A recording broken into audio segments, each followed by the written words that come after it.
Good evening students. आज का जो टॉपिक है वो आहार पोषण एवं स्वच्छता, जो कि आप लोगों को पता है कि ये बीए, बीएससी और बीकॉम फर्स्ट सेमेस्टर के स्टूडेंट्स के लिए अनिवार्य होता है। और इसमें जो चीज़ें हैं वो हम थोड़ा डिस्कस करेंगे। ये जो आपका होता है, एक तरह से हम नई शिक्षा नीति के अनुसार जो न्यू पॉलिसी आई है उसके अनुसार सभी बच्चों के लिए कंपलसरी है। आपका हर सेमेस्टर में ये सिलेबस चेंज होता रहता है, बट फर्स्ट सेमेस्टर में जो है ये फूड न्यूट्रिशन एंड हाइजीन के नाम से है, जिसमें 75 मार्क्स टोटल क्वेश्चन होंगे। उसमें से 26 मार्क्स लाना रहेगा पासिंग के लिए। कृपया ध्यान दें, 26 मार्क्स अगर इससे कम लाएंगे तो आपका बैक लग जाता है, फिर से आपको दोबारा फॉर्म भरना पड़ेगा, एग्ज़ाम देना पड़ेगा। क्वेश्चंस जो है वो मल्टीपल चॉइस टाइप के होंगे, मतलब ऑप्शनल जिसको आप बोलते हैं। 4 ऑप्शन, चारों में से एक सही रहेगा। अब ज़्यादा मुश्किल तो पेपर नहीं होता है, लेकिन चूँकि आर्ट वाले बच्चों के लिए थोड़ा मुश्किल हो जाता है, क्योंकि चीज़ें जो है वो मोस्टली जैसे जूलॉजी या बायोलॉजी के बच्चों के लिए इजी पड़ती है, जो बायो से पढ़े थे साइंस साइड पढ़े रहते हैं। इसलिए हम थोड़ा सा देखेंगे इसमें क्या क्या। जैसे स्टार्टिंग का जो टॉपिक दिया हुआ है, concepts of food and nutrition, इसमें जिसको हम कह सकते हैं भोजन एवं पोषण की अवधारणा। तो इसमें concept of food and nutrition में अगर देखें तो फूड क्या है, भोजन क्या है, न्यूट्रिएंट्स क्या हैं, न्यूट्रिशन, हेल्थ और बैलेंस डाइट, या जिसको हम संपूर्ण आहार कहते हैं। हम सिलेबस इसलिए थोड़ा डिस्कस करेंगे क्योंकि सिलेबस से आपको आइडिया लग पाएगा। तो बैलेंस डाइट का मतलब कि एक संपूर्ण आहार, जैसा कि आप जानते हैं कि संतुलित आहार के लिए थोड़ी थोड़ी सारी चीज़ें होनी ज़रूरी होती है। Types of nutrition, under nutrition, over nutrition.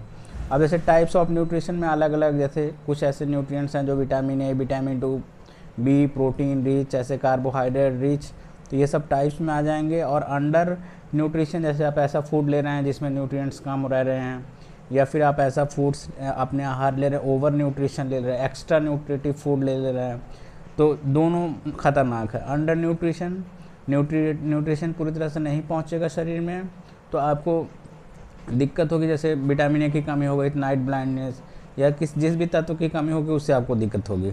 Over nutrition ले लेंगे तो भी दिक्कत होगी, ओबेसिटी वगैरह आप जानते हैं, मोटापा वगैरह बढ़ता है जिसकी वजह से। मील प्लानिंग में concept factor affecting meal planning, क्या क्या वजह है जिससे हम एक संपूर्ण आहार नहीं ले पाते हैं, उनके कारणों पर आपको प्रकाश डालना और समझना है। Food groups and functions of food groups की अगर हम बात करें तो तरह तरह के अलग अलग, जैसे हमको फिशेस से क्या क्या मिल पा रहा है। उसके बाद दूसरी जो बातें हम कर सकते हैं वो ये कर सकते हैं, पल्स है, कार्बोहाइड्रेट्स है, फैट्स हैं, मिनरल्स हैं, इन सब की हम बात कर सकते हैं। तीसरी सेकंड यूनिट जो है वो है nutrients macro and micro. Macro का मतलब हमको जो ज़्यादा अमाउंट में चाहिए, ज़्यादा अमाउंट में जो चाहता है, जो ज़्यादा अमाउंट में हमको चाहता है, उसमें हमारा जो यहाँ पर देखिए दिया हुआ है, कार्बोहाइड्रेट्स, फैट्स, प्रोटीन्स, ये और मिनरल्स, ये हमें ज़्यादा अमाउंट में चाहिए। मिनरल्स में जैसे मैक्रो, म्यूक्रो, जैसे मैक्रो का हम बात कर सकते हैं तो CHON याद रखोगे, जिसको चॉन, CHON से calcium, oxygen, hydrogen, nitrogen, phosphorus, ये सब हमको मैक्रो न्यूट्रिएंट्स में मतलब ज़्यादा अधिक चाहिए। माइक्रो में जो हमको कम चाहिए, जैसे आयरन हो गया, आयोडीन हो गया, फ्लोरीन, जिंक, तो इनका हमें ये जानना है कि माइक्रो न्यूट्रिएंट्स की हमारी बॉडी में कम ज़रूरत है। अगर इनकी कमी हो जा रही है तो हमारे शरीर में क्या दिक्कत होगी, ये हम जान लेंगे मैक्रो और माइक्रो न्यूट्रिएंट्स में। जैसे अब ऑप्शन दे देगा, कहेगा विच one of the following is macro nutrients, कौन सा इसमें मैक्रो मतलब बड़ा न्यूट्रिएंट्स के नाम से जाना। अब उसमें कार्बन, हाइड्रोजन, आयोडीन, फास्फोरस ऐसे दे देगा, तो हमको ये पता होना चाहिए कि कार्बन जो होगा वो माइक्रो न्यूट्रिएंट्स होगा। 4 ऑप्शन इसी तरह से बना लेता है। दूसरा नेक्स्ट है जैसे विटामिन्स और मिनरल्स। विटामिन्स की अगर हम बात करें तो इससे क्वेश्चंस तुम लोगों से पूछ सकता है कि what is water soluble vitamins. जैसे तुम लोगों को पता है फैट सोलुबल एडेक है, ADEK। वाटर सोलुबल में vitamin C and B complexes आ जाता है, तो उसमें ऑप्शन दे देगा कि which one of the following is water soluble vitamins, और विटामिन A, B या vitamin A, C, D, E लिख देगा तो विटामिन C जो हो जाएगा वो वाटर सोलुबल हो जाएगा। आंसर इस तरह से सही होगा, चारों में से एक आंसर। वाटर और डाइटरी फाइबर्स का हमारे लिए क्या यूज है। यूनिट तीसरी की अगर हम बात करें बच्चों, तो इसमें 1000 डेज न्यूट्रिशन, 1000 दिन जो लिया हुआ ना, ये बच्चे के जन्म से लिया है। मतलब जब बच्चा एक दिन का है उससे और 1000, मतलब हम कहें तो 365 दिन होता है एक साल में, तो 3 3 600 अगर इतना जोड़ लोगे 700, मतलब 2.5 से 3 साल तक के बच्चों को किस तरह का आहार देना चाहिए, 2.5 से 3 साल बच्चे को किस तरह का आहार देना चाहिए, ये आ जाता है हमारा 1000 डेज़ न्यूट्रिशन। हम लोग को पता है जन्म के टाइम बच्चे को दूध माँ का देना चाहिए, इसके बाद उसमें फिर जैसे जैसे बच्चा 6 महीना हो जाए थोड़ा दाल चावल या दलिया जिसको बोलते हो एडिशनल करते करते अप टू 6 मंथ तक से 2 ईयर्स तक हमको स्लोली जैसे जैसे बच्चे का डेवलपमेंट होता जा रहा है वैसे वैसे न्यूट्रिशन में भी थोड़ा थोड़ा सा बदलाव करते चले जाना है, जो कि 1000 दिन मतलब हम कह सकते हैं 2.5 साल तक के बच्चे को किस तरह से न्यूट्रिशन देना चाहिए, कब कब क्या बदलना चाहिए, ये चीज़ें हमारा आ जाता है 1000 डेज ऑफ न्यूट्रिशन। एक अगली टॉपिक यूनिट है जो कि 4th यूनिट है, जिसमें किया कम्युनिटी हेल्थ कॉन्सेप्ट।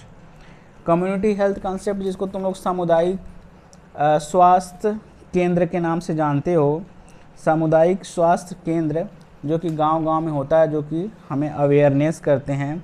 गांव-गांव में जो प्रसूता वाला होता है जिसमें डिलीवरी वाले लोग और सारी चीज़ें रहते हैं, तो इसमें कम्युनिटी हेल्थ कॉन्सेप्ट में देखो causes of common disease prevalent in society, nutrients requirement in the common disease जैसे टाइफाइड, मलेरिया, कॉलरा जिसको हैजा वैजा बोलते हो तुम, हम लोग बोलते हैं या सब लोग बोलते हैं, कॉलरा आ गया, टाइफाइड कॉमन चल रहा है, वाटर की वजह से बीमारी होने वाली, मच्छर की वजह से होने वाली बीमारी, ये सब छोटी छोटी बीमारियां कैसे फैल रही, कैसे होती, फाइलेरिया आ गया, एड्स आ गया, इन सब के बारे में। कॉमन डिजीज़ डायबिटीज़ क्यों हो रही है, मोटापा क्यों बढ़ रहा है, मोटापा कैसे होता है, हाइपरटेंशन हाई ब्लड प्रेशर की प्रॉब्लम, कोलेस्ट्रॉल का बढ़ना, ये सारी चीज़ें, ओबिसिटी मोटापा बढ़ना। हम लोग पता है, आप सबको पता है कि सब लोग फास्ट फूड की तरफ ज़्यादा ध्यान देते हैं, दिन भर फास्ट फूड का इस्तेमाल कर रहे हैं, जिसकी वजह से ओबिसिटी क्या कर रही है, मोटापा बढ़ जा रही है। कंस्टिपेशन का मतलब पाचन ना होना सही से, गैस बनना इनडाइजेशन की प्रॉब्लम को कंस्टिपेशन बोलेंगे। डायरिया, टाइफाइड, ये भी आजकल कॉमन चल रहा है, फीवर।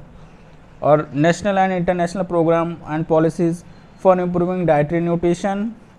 नेशनल प्रोग्राम में जैसे मिड डे मील योजना चलती है, प्राइमरी स्कूलों में बच्चों का मानसिक और शारीरिक दोनों विकास हो, तो शारीरिक विकास होगा तभी मानसिक, तो मिड डे मील योजना का जो उद्देश्य है वो बच्चों का संपूर्ण विकास हो सके, इसलिए गवर्नमेंट फ्री में मुफ्त में ये मिड डे मील योजना चलती है नेशनल पॉलिसी के लेवल पे।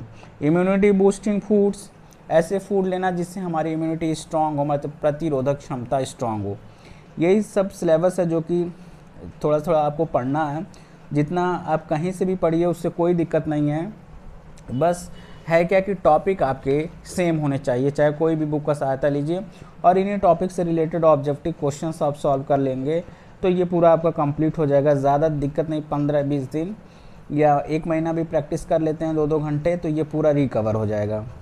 इसमें कुछ ऐसा नहीं है, बट क्वेश्चंस ऑब्जेक्टिव आते हैं तो इसलिए बच्चे थोड़ा सा सही डिसीजन नहीं ले पाते हैं, जिसकी वजह से गलत हो जाता है, तो इसलिए, नहीं तो ज़्यादा मुश्किल नहीं है।